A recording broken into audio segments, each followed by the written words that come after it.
రామచంద్రుడు మిట్ట మధ్యాహ్నం అవతరించాడు, శ్రీకృష్ణుడు అర్ధరాత్రి అవతరించాడు. ఎందుకంటే ఆచరణ మానవుడు ఎలా జరపాలి అనేది చెప్పడం రామావతారానికి ప్రధానమైనటువంటి ప్రతిపాద్య అంశం. ఉపదేశాలు రామావతారంలో పెద్దగా ఉండవు.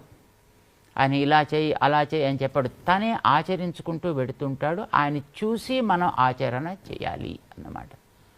మానవుడి ఆచరణ మనకి పట్టపగలు స్పష్టంగా దర్శించడానికి వీలుగా ఉండాలి. ఇది నిరూపించడం రామావతారపు ప్రధాన విషయం కనుక ఆయన మిట్ట మధ్యాహ్నాన్ని తన అవతారానికి నిర్ణయించుకున్నాడు. మరి కృష్ణావతారము మనమంతా అజ్ఞానపు అంధకారంలో జీవిస్తున్నాం.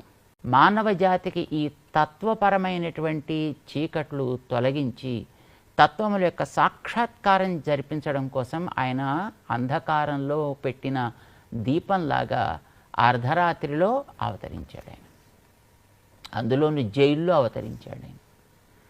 ఆయన మనమందరం కూడా జైల్లో ఉన్నాం. ఏ జైల్లో ఉన్నాం మనం అంటే మనమందరం కూడా ఇక్కడ అహంకారం అనేటటువంటి ఒక జైల్లో మ్రగ్గుతూ ఉన్నాం. ఈ జైలు ద్వారాలు తెరవాలి.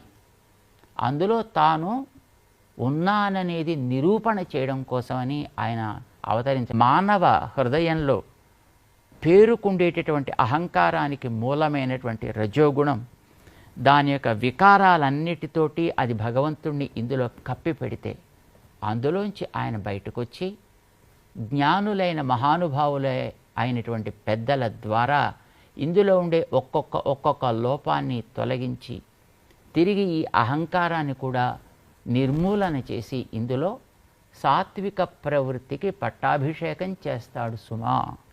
ఆ రకంగా ఈ మధురా నగరాన్ని భగవంతుణ్ణి కలిగిన నగరంగా, భగవంతుడికి చెందిన నగరంగా తీర్చిదిద్దడం ఆయన అవతారానికి ప్రధానమైనటువంటి ప్రయోజనమని మనకి ఆయన అర్ధరాత్రి అవతరించాడు. ఆయన మొత్తానికి రాముడు కృష్ణుడు ఒకరు ఆచరణకి, ఒకరు దానిని తెలుసుకోవడానికి వీలైనటువంటి జ్ఞానాన్ని అందించడానికి.